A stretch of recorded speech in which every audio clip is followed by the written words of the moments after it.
Trash Talk Business Podcast. This is our opportunity every single week to grow, build, and shine our junk removal dream.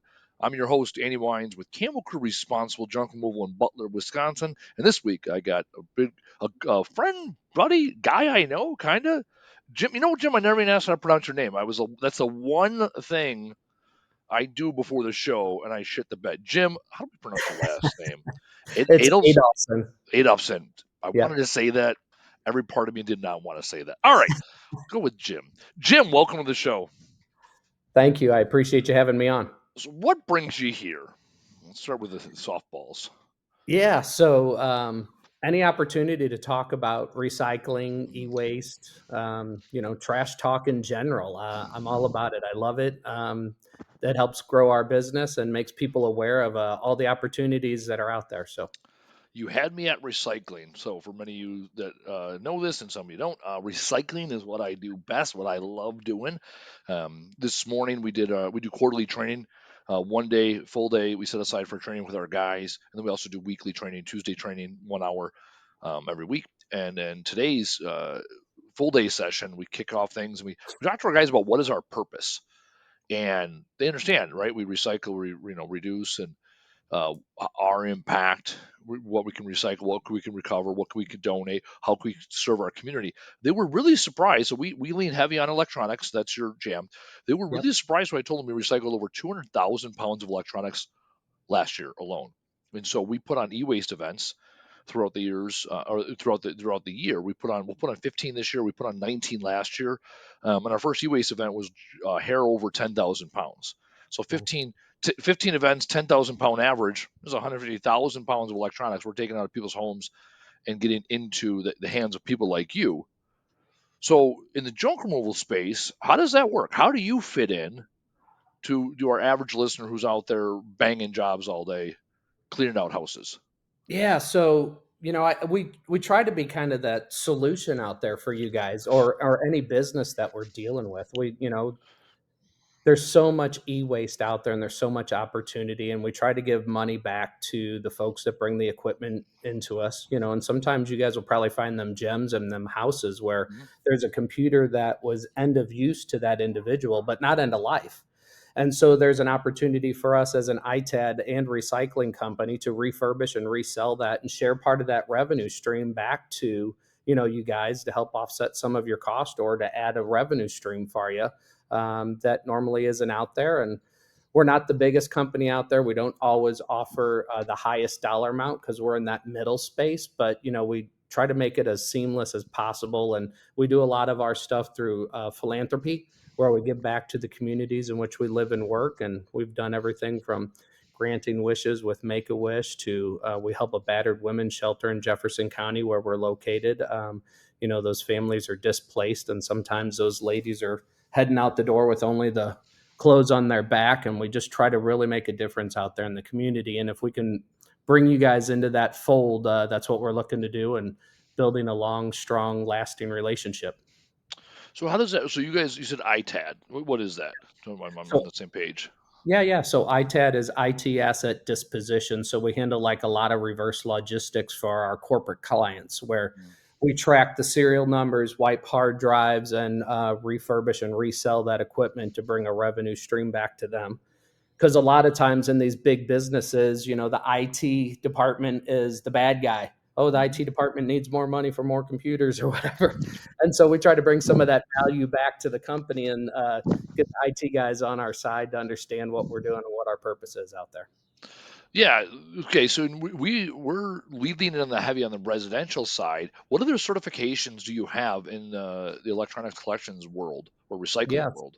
Yeah, so we're R2V3 certified, which is a governing body for anybody that's in the ITAD or recycling business, where we're audited on an annual basis just to make sure that when we're taking that equipment or we're saying we're wiping those drives, we're actually doing it and not just taking it out and throwing it and burying it in a field or something. And we have to prove our downstream, and we try to go zero landfill. There are a few things that you just really can't find a good place for, which is mostly like styrofoam, because nobody knows what to do with styrofoam and all the different types of styrofoam. But we divert everything from the plastics to the metals. Hmm. Um, And so ITAD is the biggest, our R2V3 is the biggest part of that. And then we also carry our ISO certifications in 9001, 14001, and 45001, which are quality, environmental, and health and safety. So we look out for our staff and the equipment and the environment. All right, I've seen those before. Maybe we'll get into that. Maybe it's a little too dry for Yep. our audience. What's the difference Too between dry for me. yeah? What's the difference between the R2 certification Yep. versus E Stewart? Uh, really, they're very similar. Hmm. And the e-stored or the R2V3 is really a corporate preference. Okay. I feel like e-stored is more leaning towards the government side, Okay. and R2V3 leans more towards your Fortune 500 type companies. There isn't much of a difference in them per se.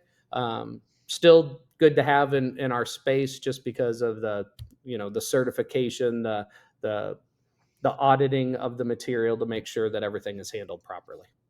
Yeah, that's one thing I want to encourage with our listeners when you're talking about electronics. The first question we get when we do our electronics collections event is, is my data going to be safe? Is and my my immediate answer I tell people to de-escalate the situation. I tell them, if people want to find your information, they're going to find it somewhere else other than your hard drive. Like you're not that important Right. for little lady with a an old computer or laptop or tower. It's like you're not that important first. Like, and people kind of laugh when I say that. The second thing is I tell them that we work with all of our downstream processes are R2 certified handlers. We have 3 handlers.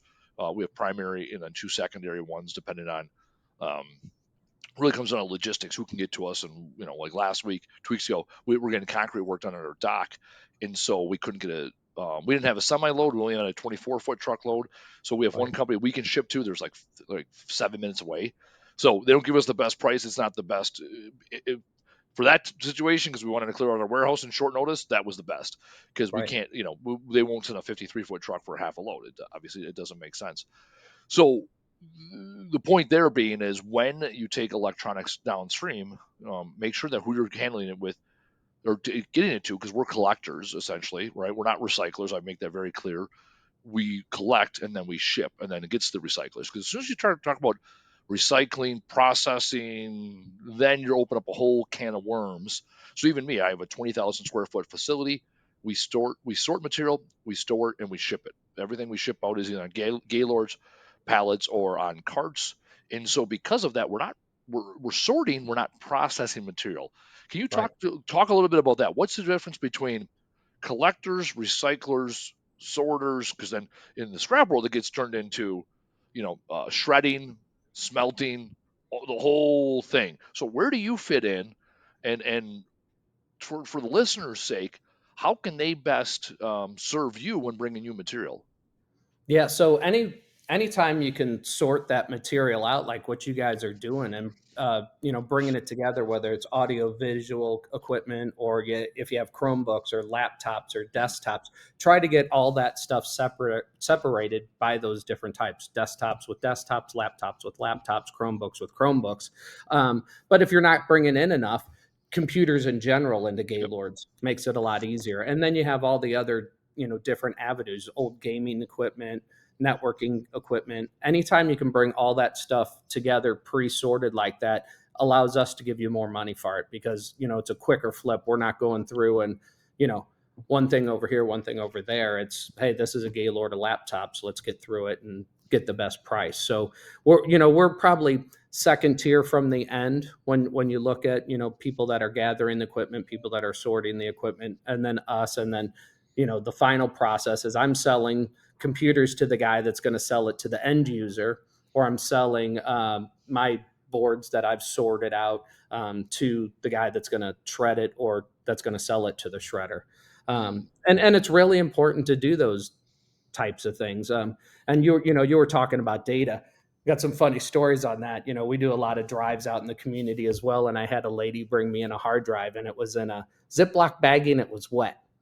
And I'm like, I have to ask, because you don't never want to Yeah. open anything up without knowing what the fluid is in there. And she told me that she had soaked her hard drive in the sink overnight, so that her data was clean. And I, just shook my head and, Little bleach, smiled. little Ajax, no big deal. Yeah, Little degreaser. Okay, first, yeah. does But, that work? here Does water she, does water destroy the hard drive? no, it don't. It's all the people that drill the holes in their hard drive too. Yeah, Then say, "Oh, well, I drilled a hole in it." Well, if I really wanted your data, I can pull data off of every part of that plate of that hard drive that doesn't have right. the hole in it. And so it's interesting, and there's a lot of things out there that people don't think about. Your smart TVs these days, they hold data. You log into a Netflix account, had your Yep. email address, and a lot of times people use the same password Password that they for use on their everything. bank account.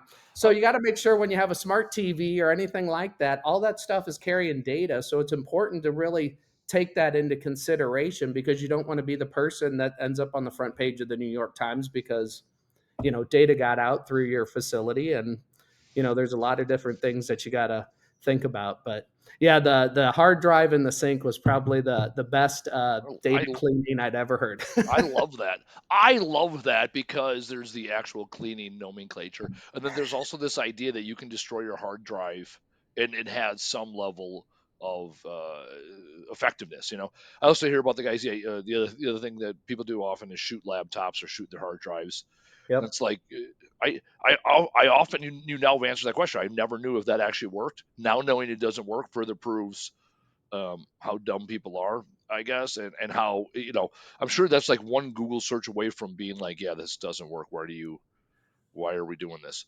Um, and I'm not that important for someone to go after my hard drive to Yeah. see what I got going on. Now, I will say on the flip side, we brought in a new IT company in January, and they went through us and they're like, oh, this is bad because we have I'd say I'd give us like a D plus. Like we're not terrible, but we're not Yeah. good. Like I'm Yeah. in the army still, 21 years tomorrow. But I've been in the army, fresh on my mind. And in the army every year we have to do cybersecurity and like don't use the same password and don't write it down and don't have it on post-it note. So like the basics of like not terrible is where we're at. Yeah. Um, and even at that, we saw some redundancies where it was like, okay, we are using the same password for a lot of things, and now actually with Google, it makes it. I think so, at least Yeah. with Password Manager, have them make up the password. I never have to think about it, and I use biometrics. I know some people are weirded out by it. The Army's had my biometrics for years. They got my retinal scans. They got my thumb. They got my face. It's everywhere. Like I'm in Branson today. I flew down here. I go through Clear. They scan my eyes. Don't give a fuck. My phone, my thumb gets you in. So you know what? If you get my thumb, you can get into my phone. And if you have my thumb, I got bigger issues that day. For Like sure. Yeah. so. Let's talk about again everyone's favorite sexy topic: data security. What do you know about data security when it comes to running businesses? What are some best practices people have? Because what ends up happening is this. What I'll tell you what happens. Even our business. This morning at training, one of our guys brought up. He goes, "Hey, we can't see Jobber anymore." So what we used to do was way back in the day, we'd have people have their own login for Jobber. Well, then Yeah. like, well, what happens when they leave? So we're like, okay, let's just have one username for everybody. So we call it team view so guys could see their schedule. Well, then we had an issue where a guy was terminated. He had team view. He went in after he was terminated and started calling our customers, telling them that job is canceled. We're a terrible company and da da da da. So Oh, wow. then we did the forced logouts. Well, the problem is there's not 100% guarantee that every device is getting logged out, right? There's that chance we take, and also you're still putting our customers' data on personal phones, which is like, oh, this ain't great. So now, even as of this morning, one of our guys was like, hey, we can only see our schedule now. We can't see our customers' data because we cut down everything. And I explained it to him. He goes, oh, that makes sense. I go, yeah, you have access here. The computers, right? Our computers are on a intranet, within our business. So Right. you can hop on the computer here and see what's going on. We have a smart board and we have a workstation. Um, However, we no longer put any company information on people's personal cell phones unless it's like ADP. They're now able to use ADP to request off. However, that's a like third party, and that's more or less their data because they're logging in as them and it's their social and their W-2s and things of that nature. What are some things you've seen? Maybe you have another water in a fucking sandwich bag story. What are some misnomers or misnomers or that people have that they're screwing up their IT security. No, it's not recycling. We'll get back to recycling. It's top of mind as people are scaling. They Oh yeah. often, myself included, I'm not going to say people, me, as I scaled, I'm an operations guy. I wanted to reduce barriers, and I always look at IT as, oh, the two factor authentication, and why can't we use the same password? And what the fuck? I want to move forward here. I don't want to go slow down. So what are some things you see are worst practices and best practices when it comes to data security? Yeah. So, you know, being a business owner, been in business 13 years coming up this December. In the early days, you're starting out, you're trying to do everything uh, on the cheap side, to be frank. You know what I mean? You don't want to be spending all this money on things. You're trying to make payroll. You're trying to make sure the business is going to do it. We were using Google and using Google Drive to share a bunch of stuff. Mm-hmm. And we had a sales guy that we let go that wasn't working, and he went in and before we could get his account shut off, and he deleted a bunch of stuff. I actually took him to court and won, and the judge made him pay restitution for us for all the files that he deleted. So you learn. Now we're on Microsoft Office, and everybody's got a login, but myself and one of my administrators has access that if we let you go or you give us your 2 weeks, we just hit a button and you have no access to anything. I don't care if it was on your phone, on your personal computer, whatever. It just locks you down. So from a corporate standpoint, I'm always worried. That's the thing that keeps me up at night is data. You never want that data to get out there. So Mm-hmm. we're big on chain of custody. If I'm picking up from a Fortune 500, they usually have a list of the serial numbers of the hard drives that I'm getting, and I'm going to wipe, and our system records that hard drive number. So we're auditing against a list to make sure that we have them all covered. And our system tells us whether the wipe was good on the drive or not. We use NIST 888, and it pops up and says clear or failed. And if it failed, it goes into our hard drive shredder, and we shred it Mm. right there on the spot. We video record it. Um, you know, my employee's standing there in front of the shredder. He holds the hard drive up so you can see the serial number. You actually see it get dropped in the machine. And at the end of the shredding, we record the actual gazillion little pieces of the drives that went in to show that they were actually shredded. So, but yeah, the biggest thing is chain of custody there and watching it. And, it gets pretty crazy sometimes. We have some high end clients, and, there's times that they call us and say, hey, we're missing a drive. It wasn't supposed to come to you. Did you run across a drive that's not on the list? And, you know, sure as shit, we have it. You know, good thing is we have it. We have a chain of custody, and we literally hand deliver that back, and we do a reverse pickup order where they got to Mm. sign off that they received it back because I don't, I want my hands clean of that stuff. So, And you guys working primarily with big corporate accounts and government agencies then? yeah, I would say we're 80% that and 20%, general public. We do drives out in the community. Mhm. We have contracts with some of the local municipalities in the St. Louis area. And, so I want it to be important to the general public to get in. I'm an avid outdoorsman.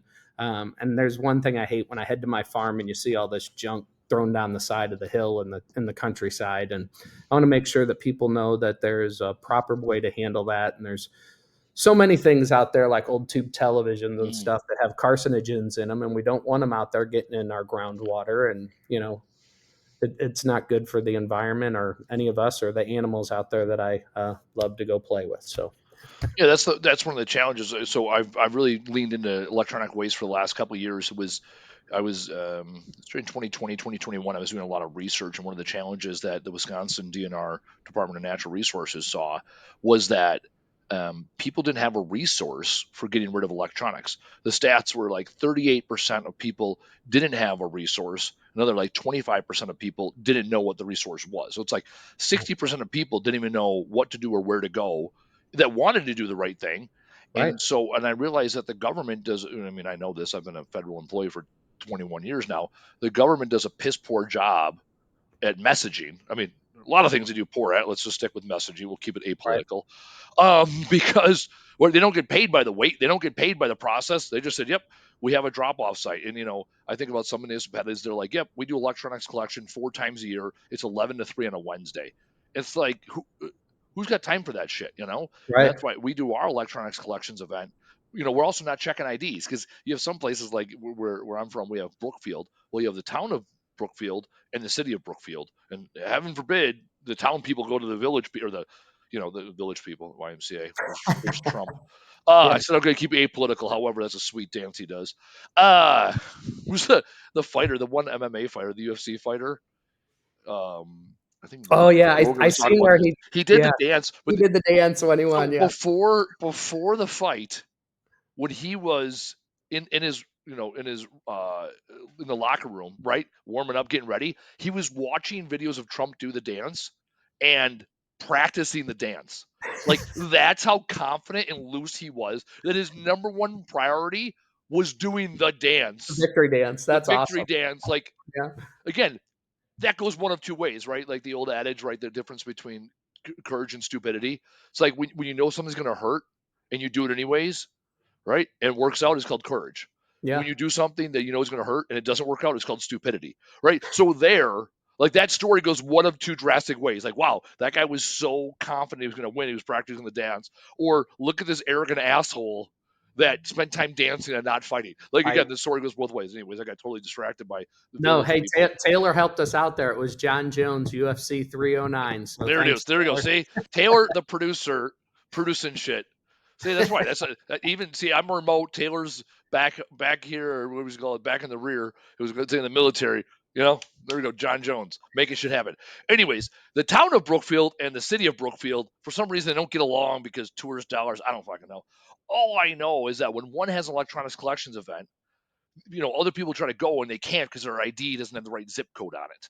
And so it's frustrations like that got me involved in electronics. So there was that first piece of the messaging.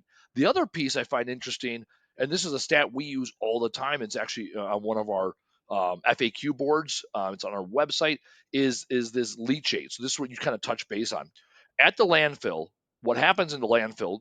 Big picture is all the all the material of the landfill that has liquid in it and any material that is activated by liquid, right? Because when rain hits, it pushes through, and some things that were dry now are wet, and then the water, the moisture can drive them through. This is why paint, you can take paint that's hard to the landfill because it's not going to reactivate when it gets wet. However, Right. wet paint will stay wet, it won't get hard. Okay. So all that material over time pushes down and you know through the soil, even though landfills now have layers and layers and tarps and you name it, it still pushes down and eventually gets into the water table. That water table is where we draw our water from. And Right. so when it's carcinogen, I can never say that word. Say that word. Carcinogens. Yeah. Thank you. That in your CRT TVs, your cathode cathode. I can On tubes. Yeah. tubes. I should have said tubes. CRT TVs or CRT monitors, right? Also the lead that you see, in a lot of electronics. The stat that we always use, and you take this, please use this stat when talking to people. 70% of the toxins in the leachate, 70% of the toxins in the landfill come from electronics. Electronics make up less than 2% of the volume of a landfill. Right. Right? That's it. There is a reason why we do it. And my whole purpose and the reason I'm 154 episodes, 3+ years into this podcast is to encourage and empower more people in our space, in the junk removal space, to do more recycling.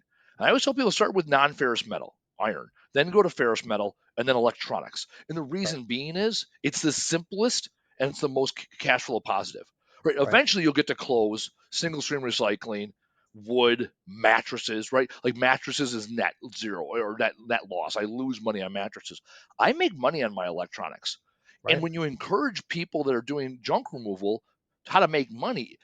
Like even you'll take a full Gaylord, hell, you'll take a garbage can of unsorted electronics because you'll figure it out. You're not paying top dollar, and yet it's better than paying to take it to landfill from an environmental standpoint, obviously, and also from a financial standpoint.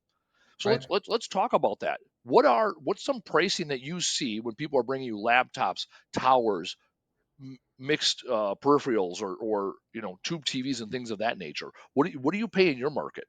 Yeah. So if it's an end of life computer, you could be looking at 30 cents a pound. But if it's where I can resell it, I mean, I could pay you up to 25, $30 for that laptop. Hmm. Desktop's probably $15, and it just all depends on, what type of condition they're in and if we can get it to where it functions again. So, um, old gaming systems, those are hot and those are all over the place. I mean, I've paid somebody $50 for an old gaming system and I paid somebody $15. It just depends on what the gaming system is and if you have the remotes and all the cords and everything like that. So it can become pretty lucrative if you get into the right spots and get that equipment. So What um, about AV equipment and speakers, organs, all that oddball stuff? What do you guys take? What do you pay for it, or what do you have to pay to get rid of it? What does that look like? Yeah, so what we pay for is mostly desktops, laptops, gaming systems, Hmm. some audio visual, old stereos mostly, Hmm. especially if you end up with an old stereo that has the wood on the side and it's a Pioneer or something like that. Hmm. I've sold those on eBay for up to $300. Yeah. VCRs right now are hot. You can't go into a store and buy a VCR, and all these generations of people that are passing on every grandma and grandpa had everything on a VHS tape, and so if you Oh want to yeah. see the old family Christmases, you need a VCR and a way to play it. So, people get rid of VCRs. That's a hot one. Um, yeah, you get into the old organs and stuff. Those are the types of things we try to stay away from. But Yep. that 20% that we do for the consumers out there, we get into it. You tear it down to the smallest components, and you know hopefully we find a place for the wood. Somebody wants to burn it or use it at something like that, or unfortunately it ends up in the landfill. But Yep. you want to talk about landfills. When I got in the business 13 years ago, I think about 20% of all e-waste was being recycled. I think we're up to Ooh, about 24% now. that's it. That's it. That's it. That's an EPA standard. If you Google it, it's 24-25% of all e-waste. That's all that's recycled. So there's 75% out there. So we're a disposable society, man. New iPhone comes out, guess what? You want the new iPhone. You may be sitting on a 14 or 15 right now, but the 16 comes out and we got to have it. And if you look at those landfills, I always say there's a lot of crap in landfills that I don't want to touch. But if you would go back and we would mine the landfills for all the gold and silver and palladium that's in Hmm. all those Oh, it's old there. electronics that are sitting in the landfill, Ugh. you could be a billionaire just buying old landfills and going through them. So So when I work for Waste Management, Waste Management gobbles up small companies. That's how they build their business. And they bought this landfill. This is 15 years ago already. They bought this landfill. It was up in Minnesota or North Dakota, somewhere there, and they mined $1.5 million of cardboard out of the landfill. Cardboard, right? yeah, Something that is not heavy, it is not dense, and they mined, $1.5 million. I remember, of cardboard. It was like a 3-year project, basically two guys running machines. And I was like, wow. And he was like, yeah, they're like, we bought the landfill. They were lazy, and this when cardboard prices were higher. Now right. cardboard prices have really bottomed out because of the Amazon effect. There's shitload more cardboard available in our society. Going back to it though, but some of your precious metals are sitting there in the landfill. So I checked your stat. It says globally, 17 to 22%, 17 to 22%, 22.3%. That's globally. You according to this stat, electronics waste facts the world counts. No, that's a lot. I'm trying to see what in the U.S. Let's see what the EPA says. That's insane. I would think Yeah. I would think 20% goes in the landfill. Yeah, EPA says less than 30. Yep. I think the most recent one I seen was from last year. I think it was 25. I mean, that's insane. So even at 30, 70% of all e-waste is That's insane. going into Okay, that think that of all gets that me money. that gets me so fucking twitchy. Yeah, I get so angry because I get paid. Like, so with our processor, the way, because of our volume, we get paid 18 cents a pound across the board, right. so long as we sort it and we reduce the weight and size of things. So if I send them an entire organ, they'll be pissed, right? Or an old Yeah, console TV with the wood. So we remove the wood, or also old projection screen TVs, right? Where yeah, it's just air and yeah. They mirror they they want that little console with the 3 different correct. color tubes, and that's Correct. They it. want the three tubes, right? And we're good about that. So Yeah, and same with you. We recognize, like, yeah, the plastic screen that's on the back of a what do you call it, a projection screen TV. Like, yeah, that's going to end up in the landfill. Like, that's what's going to happen, right? right. The wood we can recover because we have a wood dumpster that gets chipped up and turned into Mulch. mulch. Yeah. And so we can even put like OSB and all different types of particle boards in there, and it still gets chipped up because they sort that at at their facility. Once it gets on the ground, they'll separate good lumber from treated lumber from paid in lumber. Yeah. Anyways, I digress. So we get paid 18 cents a pound. So when I put on an e-waste event, there's money in it for me, Yeah. right? If I do 10,000 pounds, that's $1,800 for me to put on that event. And so, and again, the money is normally not in the e-waste; it's in the subsidies from the state, and the subsidies come from the manufacturers. Now there are laws on the books where the manufacturers, when you're buying that new iPhone, you're paying for the end of life recycling. So someone Right. like me can take it to someone like you, so you can get it to the next person on down the line. Right. Insane that we're recycling only 25%. I'm gonna have to. I need to I do mean, a post about look, that. just think about that opportunity out there.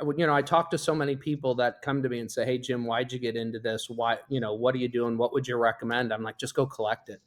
People are so willing to bring Yeah, you material. Um, and we built our business just from grassroots, word of mouth, yeah. everything. This is the first year I'm actually running commercials and stuff because I'm still so frustrated that there's so much material not being touched that I just want to bring an education. And How whether you bring it to me or somebody else, I don't care. Just don't throw it away. maybe I'll get on this crusade. I I'm on it. Like, we did over 200,000 pounds, close to 250,000 pounds last year. We did of e-waste.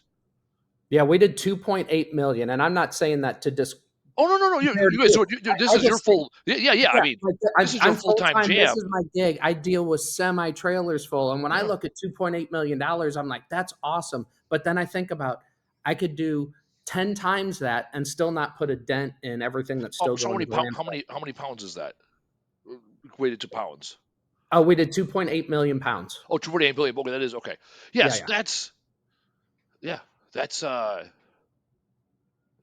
And we're insane. still Yeah, not even making a dent in it. You know what I not even mean? a When dent. we're at Yeah, yeah, yeah, 60, guys. Yeah, seventy I percent feel. I'd be like, You know yeah, what? we're doing a good job. Jim. 31 minutes ago, I felt good about myself. I'll be honest. I love you, brother. I, But this is that what gets that me. took This a was lot. get. That took me 13 years to get to that point, though, because it's still so hard to get people to be like, "Why would I want to bring that to you? Why would I want to waste my gas money to get it to you? I can just throw it in the trash." And You know what? it's You know what, Jim? I decided we're gonna do something right now. This is what we're gonna do. Hold on. I'm gonna all right. do. Let me figure. Let me. This is. We're gonna do a live PSA. We have no idea how this is gonna turn out, and yet this we're doing. If it turns out like shit, it's fine. Let me. So if anybody knows me, technology and me, we we're working on our friendship. We're working on how to be better. Let me see if I can do this. Let's do this. Let's share this. Let's see where we're at. Are we sharing the screen? Can you see the screen share? I can't. Taylor, what do you see? Can Taylor see the screen share? Now There I it can't. is. Oh, now we are. There we go. See? Oh, I added to the stage. Taylor did the thing. Okay, here we go. Yeah. We're going to do a live PSA. We'll snip this. I'll put it on socials. We'll talk about, we'll do it. We'll brand it with Camo Crew, even though I'm wearing my hustle shirt because that's my designated flying outfit. Also, whenever I fly, oh, hold on, I'm going to grab my jacket. This will be for the video only people. So whenever I fly, I wear, I don't know, I put my hat somewhere. I wear a green hat with my green Adidas tracksuit, top and Awesome. bottom. I'm 6'4", wearing a green tracksuit. You can't miss me. So today, my business partner, because I changed, we had training, and then I changed before I drove down to O'Hare. And he's like, "What are you wearing?" I go, "My flying outfit." Right? Because I have three outfits. It's work, it's beach, it's flying. Like those are my three designated uniforms. All right, here we go. We're gonna Yeah. do a live PSA, a little Camo Crew branding. With some stats. The challenge with stats is people buy an emotion. They'll remember stats and won't change there's study after study that stats don't drive people. Like it gets them excited, but it doesn't actually change their behavior. I'm still going with stats because I like this. All right, here we go. Hi, I'm Andy Weins, owner of Camel Crew Responsible Junk Removal. Did you know that over 70% of the toxins in the landfill come from the 2% of electronics that are put in there every single year? Here in the United States, we recover less than 30% of the total electronics throughout our lives. What are you going to do about it? I can tell you what we can do. At Camel Crew Responsible Junk Removal, we put on electronics collection events throughout the year. Go to our website, camocrew.us to see where the next event is in your area. Let's make the earth a better place for all of us. Got clutter? Call the crew. Camo Crew. There we go. We're going to fucking use that. I didn't even go to my slide. The whole thing, I didn't even go to the slide. It was all said and done. That was awesome. Way to do it right off the cuff, though, brother. I'm to shoot more content today in Branson. I do have a nice view today. I'm looking at a river. There's a shopping center. Anyways, I digress. There we go. Maybe we'll use that. And here's the slide. Let's go to the slide. Let's talk about. I'm gonna go. How do I? I'm gonna go full screen on this thing. All right, let's just talk it through here. All right, this is this. People talk about circular economy. Okay, this is really simple. We have a point of purchase. We see this in the top right. People buy stuff, they use it, right? It gets collected. The challenge is most people take it to the landfill. This is what landfill diversion looks like, right? We take things that would end up in the waste stream, i.e., landfill, we collect them, because otherwise, what happens is there's an arrow that goes from used to landfill. Right. Our responsibility in the recycling space, we're frontline recyclers, whether it's junk removal or what you're doing with your collections event, our obligation to our business and to society on the whole is to get people to stop using and going right to landfill rather than going in collection. So then we're in the collection space. We get it to guys like you that reuse, refurbish, you take it up to sale, or you recycle it, right? Right. And then those materials, those raw materials, go back into the manufacturing along with raw materials. It's an insane, the stat I go to when it comes to lack of recycling is the stat about aluminum cans. In Germany, they recycle more than 99% of their aluminum cans. In the United States, it's less than 50%. Right. Aluminum is one of the greatest materials on planet Earth. Before the Civil War, around the Civil War, before they realized how to utilize aluminum was more expensive than gold Cool, yeah. because they couldn't figure out how to mine it effectively and then um, process it, turn it into stuff, right? Like we airplanes and things of this nature, we don't have any of this shit without aluminum, right? And yet people throw it away every single day, and that's Yeah. something we all touch, right? I'm a sparkling water connoisseur, right? Other people drink soda or pop, Yeah, I'm depending on drinking my where you're, Dr. Peppers right? in my aluminum can. There you go, Dr. Yeah. Pepper. Right. It's because it's such a versatile metal, and yet people throw it away every single day. Drives me mad. Like you have Yep. no idea how much earth we got to churn up to get one aluminum can. And it's infinitely recyclable. Paper typically you can get recycled 3 times. 3 times the fibers break down, it no longer will hold. Aluminum, steel is infinite as far as its recycling. And yet people nonchalantly throw it away every day. Well, I mean, it's so disposable. Like, I got a buddy that owns a junkyard, and he goes and he gets these cars, or people bring their cars in. He'll give them money for them, tens of thousands of dollars in change. You Oh, know, interesting. because people don't think about, oh, I dropped the quarter in between Yeah, my yeah, yeah. seat and the thing. I'm not going to scrounge for it. And the amount of money that he pulls out of cars. Yeah. So we'll throw money away. Why wouldn't we throw aluminum or electronics or anything else away? And, like you said, how do you get people to realize, and end of use to you doesn't mean end of life. There's somebody else that Mm-hmm. could use your old computer or your old cell phone. And then you get to a point where it has to be recycled because it's too old and the software don't work or whatever. But man, there's such a better opportunity out there, and people need to realize, stop throwing things in the landfill. It's not good for any of us. It's not going to, we're going to end up with frogs with 3 eyes and all the other crap that we think about just because of all the toxins that end up in our water stream. It's no wonder that we have the cancer rates and everything else that we have. So, No, I like that. Actually, that's Taylor. I think that might be I think that is a good title of the episode. End of use does not mean end of life, because that's what we talk about. Even this morning, one of the exercises we did this morning with our guys was everybody write down, state the purpose of our company. Why are we in business? And every single one of them talked somewhere along the lines of landfill diversion, recycling, repurposing, donating, and that's what it comes down to. We talk about it as unwanted items, right? Get rid of yeah, the word unwanted. They're items. They're yeah, unwanted by one person and wanted by another. So when you have a VCR or a computer or a laptop or a cell phone, right, or your customer has that, headphones, speakers, you name it, it's unwanted by them. Guys Yeah. like Jim wants, they want that. Right. And somebody even farther downstream from you wants to put that material into a shredder, right, and then put it into a smelter and extract all the precious metals that are within those items. Yeah. I mean, it's been a fantastic business for me. And here, just real quick, Start with Why by Simon Oh, what Sinek. a great, yeah. Great Start with the book, you why. know what I Yeah, mean? what a You great were book. just talking about that Yep. book. I've, that is what drove me is, the why was to just make a difference in the communities in which we live and work by handling other people's end of use items. I mean, it's crazy. Throughout the years, last June we donated our $1 millionth through e-waste, and that's through equipment, time, and money that we've donated to help build back the communities in which we live and work. And it's all that philanthropic stuff that we do. It's putting those computers in those inner city schools to teach those kids that sometimes all they know is that 6 block radius, which is church, home, and school. And we want them to know that there's bigger and brighter things out there. And I can take your computer from your home that's end of use to you, and I can put it into a before or after school program and make a difference in the community. And you guys can do that. And it's great PR. And it's something easy that you guys can do or participate in, or find somebody like me in your community that will do that and build a partnership and really make a difference in those communities out there. Yeah, no, I'm glad you're as excited about recycling as I am.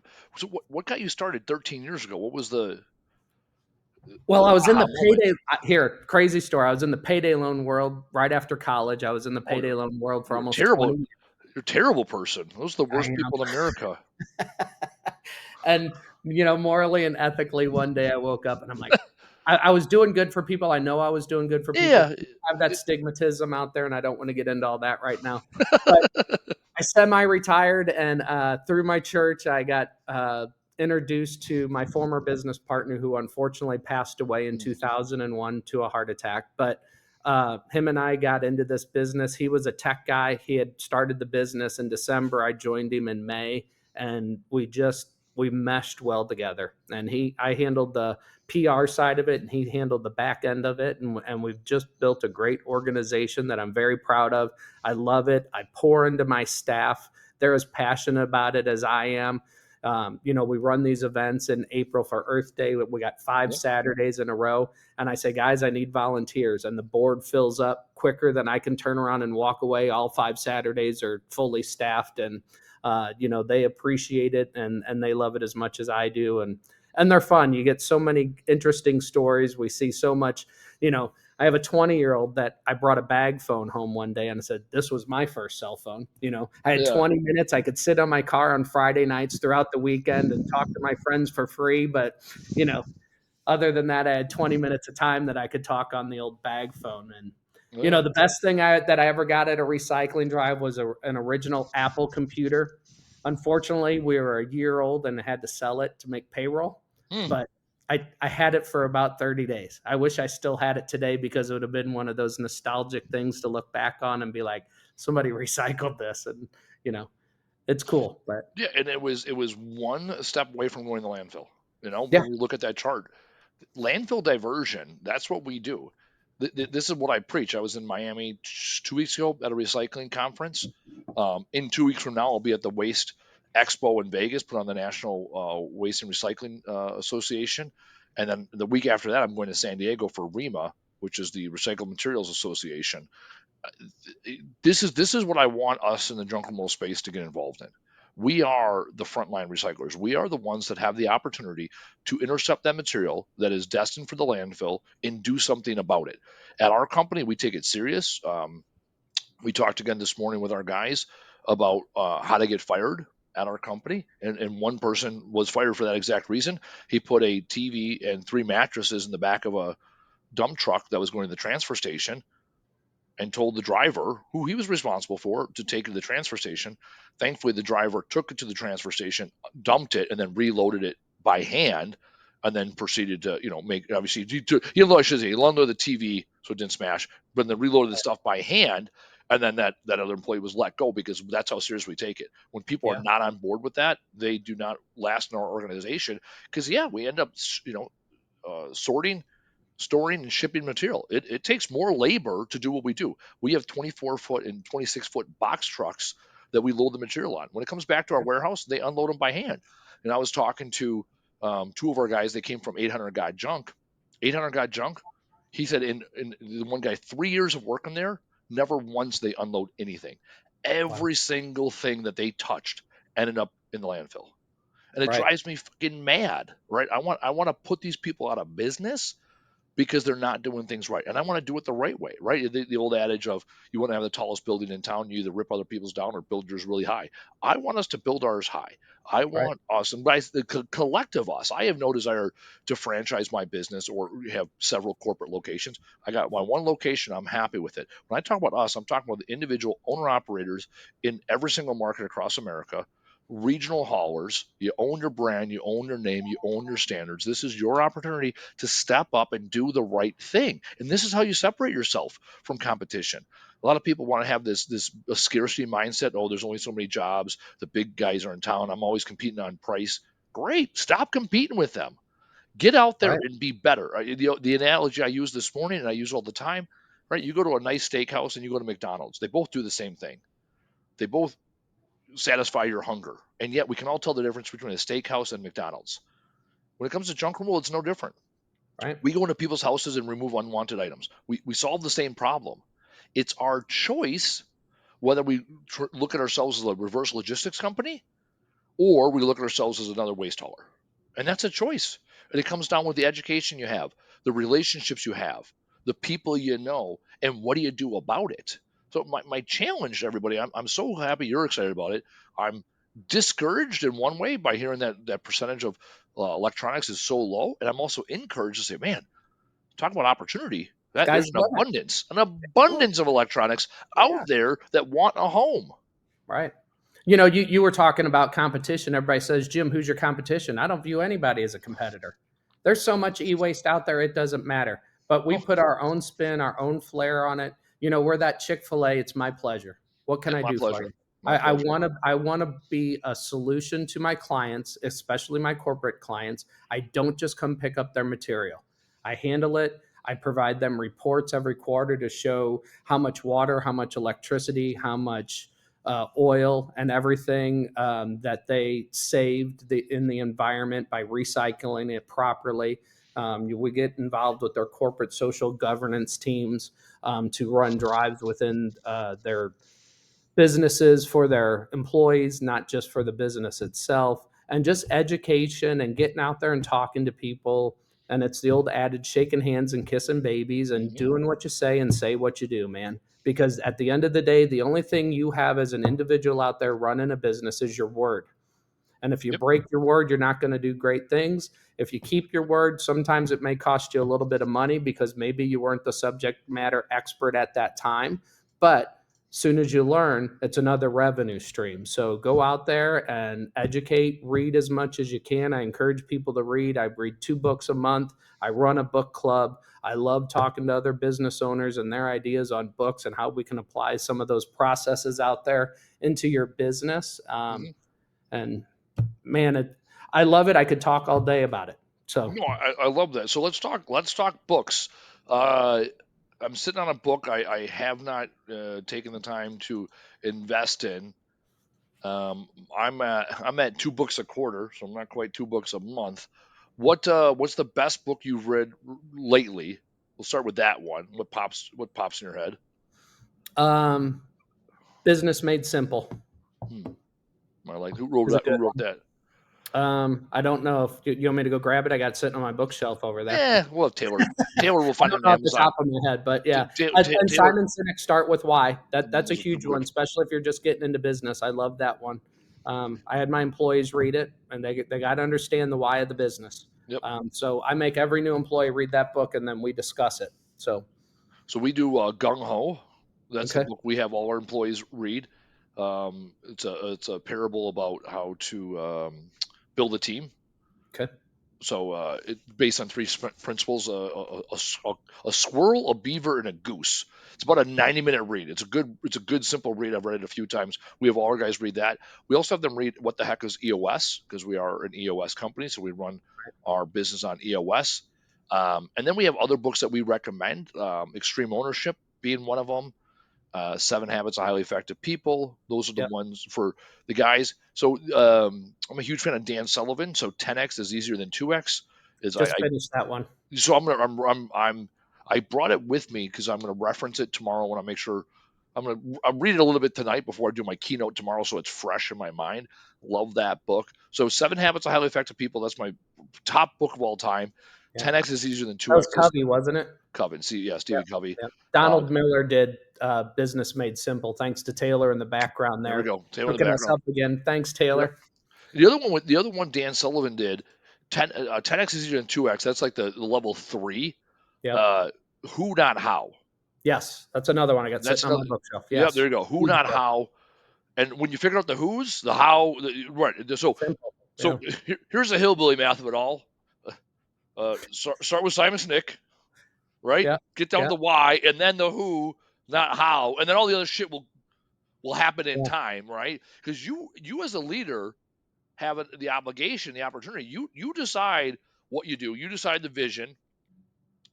Right people, right seats. Right. You build the seats, and then you find the people that match them, Yeah.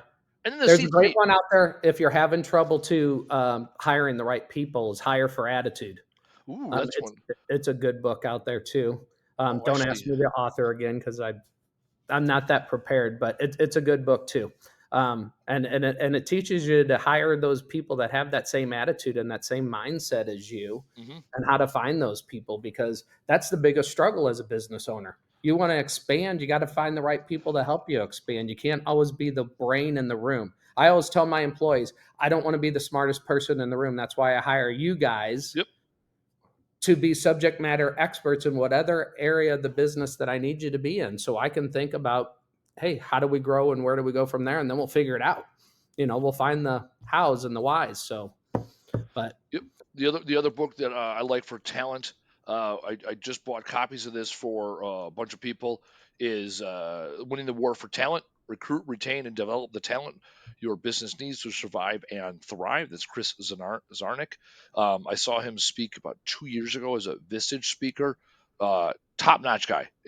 Simple, simple, simple principles. That's also another short book. I love giving out recommendations for simple books, short books, because the simpler the idea, the simpler the execution, the simpler the higher chance, the probability they're going to make an impact on your business. That's one right. challenge I have with Seven Habits of Highly Effective People, also 12 Rules for Life, Jordan Peterson. Like those are heavy books, right? Yeah. Like I'm a big fan of those.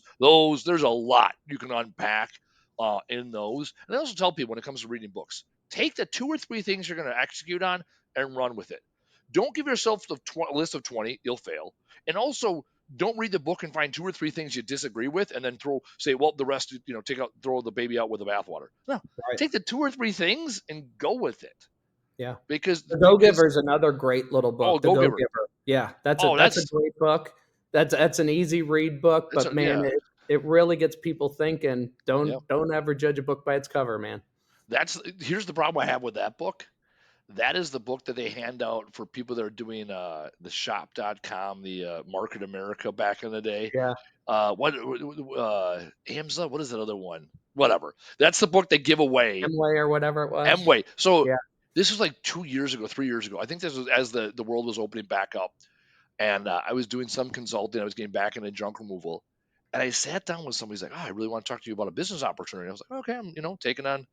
And we sat down. He hands me the book. I kind of read it a little bit. And I was like, oh, okay. He's telling me all about this stuff. And I'm about 20 minutes into it. And I was like, is this fucking multi-level marketing? He goes, no, this is an opportunity. I go, not happening. And I shit you not, like 3, 4 weeks later, my parents' friends, who they knew I was a business guy, they're like, hey, do you want to make some passive income? We're looking at this as an opportunity. I was, oh yeah, but I'll see what they have a business mind. We go have coffee, another different coffee shop. They sit down, they pull out the book. They're like, hey, we met this guy recently. I go, oh my god, and I started giving them the pitch, and they're like, oh, so you know all about it? Well, we can't talk to you if you're already working with somebody else. I go, I'm not working with him and I'm not working with you. This is a terrible Yeah. idea. And let me tell you why this is a terrible idea. And they're like, well, we're really committed to doing this. I go, okay, go buy your supplements. So Yeah. I have an aversion. I read the book. It's a good book. I have an aversion. So this is what I'll say about the Go Giver. Go buy yourself a copy, read it, and when someone wants to give it to you as a gift, have No. your Yeah. walls like Constantinople, 100 feet wide or 100 feet tall and 12 feet wide. Uh, Yeah. Yeah, I'm yeah, so passionate about it. I'm actually writing a children's book right now about electronics recycling. So, just about done with it. I actually have nice. the book done. I'm actually in the process of, having it illustrated. So, I hope to have that out there in the next few months and trying to, when you look at 70% still out there being Oh thrown yeah. away, we got to get to the younger generations sooner and make them Mhm. realize that they can truly make a difference, with the simplest of things. Here, we have some of our communities. I hate to use the word trained, but we have them so Yeah, trained. yeah. I have these, this older generation in one of the municipalities. These ladies bring me in their little household batteries sorted by Oh yeah. double A's, C's, I D's, and love they it. hand me the little Ziploc baggies, but I love it because it's not going to the landfill. So that's the thing. I did years ago. I was in Recycler magazine talking about batteries. Right, batteries are a huge thing, especially lithium batteries. You put a lithium battery in your scrap load, they'll reject the load Oh, yeah. because that causes fires. And that lithium, it's a good precious metal. They're pulling it out of the earth. Lithium, cobalt, all these metals that are used for EVs and for battery powered things. Those are the things that when it comes to electronics, we tell people when it comes to our e-waste events, if it has a cord, we'll take it. So we Yep. get people bringing us microwaves, Yep. lamps. I'm like, fine. Like at worst case scenario, it goes in for non or it goes in for ferrous metal. I'm Yeah. really I'm really eliminating the word scrap in my vernacular, and so now I'm Yeah. like my brain is Stay like, away from that negative connotation. I know, Man. and I never use the I would always say non-ferrous, and now I'm saying ferrous instead of scrap Yeah. instead of sheet iron, because I want to be actually in Miami. That's where I did my speech on words that move mountains. How do we reshape the language within the waste industry? And my Right. whole hook there was eliminating the word waste in the waste industry. Right? Yeah. What if we change the word from waste to resource? Even Right. that's why I hate the term e-waste.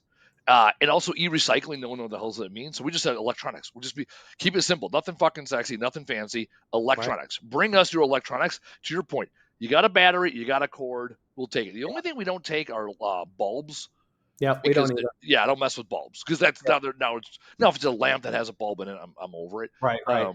So that's the I one tell thing we everybody reject. anything that's ever had a current running through it. I don't even say Oh, a cord anymore. I Anything with like a that. current running through it, you know? Anything with a current running through it. Yeah, Yeah. I had one guy. We'll wrap with this story. We'll get to the big finish here. One guy, it was at a Hales Corners library, so it was a municipal event we were doing, and he goes, "Will you guys take a treadmill?" I go, "Sure, we're already here having a good time." Or when people show up like freezers and stuff, that's irritating. Freezers, fridges, stoves. It doesn't happen often. We typically say small appliances only because it fills up the trucks too quick. Like the physical space of the trucks Yeah. fill up. Yeah, Um, we stay away from those white goods as well. Same yeah, thing. white goods, exactly. Same, Yep, yeah. white.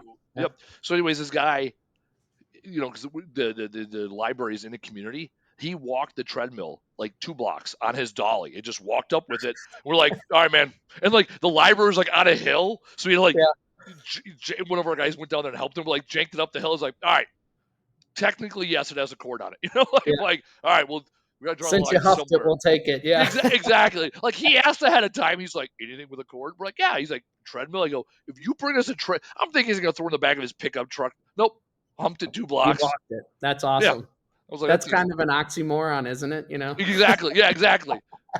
Doesn't use the treadmill, willing to walk farther with said treadmill and the weight holding him down. Anyways, all right. Let's get to the big finish. This hour flew by. Yep. We went all over the place. We put in a PSA. I mean, we covered a lot here from Branson, Missouri. Two people, same state, no big deal. All right. Jim, what was your top takeaway from today's amazing podcast? Just learning about the guys that are out there that are looking for ways to get to people like me. And again, you are awesome. I appreciate you. You're just candid. You're a human, and I love that. I've been on other podcasts, and they're so straight laced and kind of crazy. And I want to thank you for your service because that means a lot to me. Um, We have a big event this weekend that's going to support the St. Louis Hero Network, which is a nonprofit that supports first responders and military veterans, and so that means a lot to me. So I appreciate everything that you've done for the country, and thanks for putting this on. And yeah, I've listened to a few before I got on here because I wasn't aware of it until Dylan, Yeah, introduced us, and you got some great content out there, and I love it. So I appreciate you having me on. I appreciate that. How long have you known Dylan? So Does he work for you? Or do you guys he's my merge? business partner now. He used to Okay, have his own that's business, what I thought. and Yep. he just ran into that growth stopgap, and Yep. he came to me. I was buying some equipment from him. I made him an offer, and part of that offer was, I want you to be my partner, not my employee, and Yep. it's been fantastic. So we're coming up on 2 years as business partners, and he's fantastic, and I appreciate his service as well. So Yeah, no, yeah, Dylan's good shit. I've known Dylan for a number of years, and that's how I got my business partner. He had a junk roll company in the area. He called me for some advice on a project. Got talking. 2 months later, we merged, and we wrapped his truck, and that was kind of it. I mean, yeah, there's more to it, but that was the main thing. Once we yeah, wrapped the truck, he's like, "Oh shit, it's official." I'm like, "Yeah." So now, he had his colors were red, black, and white. His junk badge, and now I'm like, "Well, now you're wearing camo." yeah, Yeah. So yeah, that collaboration piece right within the industry. My top takeaway is that stat you said. I'm going to beat it down. Less than 30%. Somewhere between 23, 25. We know it's less than 30% of electronics are being recycled. And again, this goes back to look at that resource. Those electronics are a resource. They're not waste. right, So how do we keep that resource in the circular economy, right? How do we keep it out of the waste stream? So that's my top takeaway. I appreciate when people come prepared with something to talk about, and I appreciate your compliment there on the candidness of the conversation. Again, the one question I ask ahead of time is how to pronounce your last name, and then we hit record, right? And I love telling that story in the podcast so people know that this is it. Like, yeah, there's no real, pre, there's no post. You guys are getting the same conversation I'm getting. And so we have an opportunity to learn together. All right. Speaking of opportunities to learn together, so I took last week off because we had our quarterly training. So we're going to double dip this week. So this week we have another episode coming up noon on Friday. I'm going to have Ken Rusk. He's the author of the Blue Collar Cash. So what Ken specializes in is understanding how blue collar workers, blue collar industries can look at the way that white collar businesses operate, and how do we get the best of the blue collar business, best of the white collar business to come together, because it's all about working hard and working smart so that you can accelerate your growth within your business. So Ken is coming up on Friday of this week. I will be back in my normal studio at that time. For anybody that wants to be a guest on the Trash Talk Business Podcast, we typically record at this time, 4 p.m. or 1600 for my military folks, Central Standard Time on Tuesday afternoons. We would love to have you as a guest. The guest we're looking for this season, we're coming into season 4 now. We really want to dial in on training. What can you do to add to the conversation? I'll be bringing some of our employees in to talk about the culture of our business. And I really want to know, what are you doing in your market that can build markets, or what vendors you have that are helping you? Like in this case with Jim, right? He's a vendor of ours here in the junk removal space. How is he supporting our community? How is he building the junk removal industry? So those are the people I'm looking for. You got people, send them to trashtalkbusinesspodcast.com and apply to be a guest on the show. As Jim can tell you, it's relatively simple. You put your name in there, give us a quick bio, let us know why you want to come on the show, and we'll find the time for you. So, on behalf of Jim, our guest, Taylor, our producer, I'm Randy Weins, thank you for coming to another amazing episode of the Trash Talk Business Podcast. Bye now. Thanks for listening. Tap subscribe or follow to get the latest episode. And if you enjoyed this episode, be sure to leave us a review and tell a friend to listen. To learn more, visit trashtalkbusinesspodcast.com. Bye now.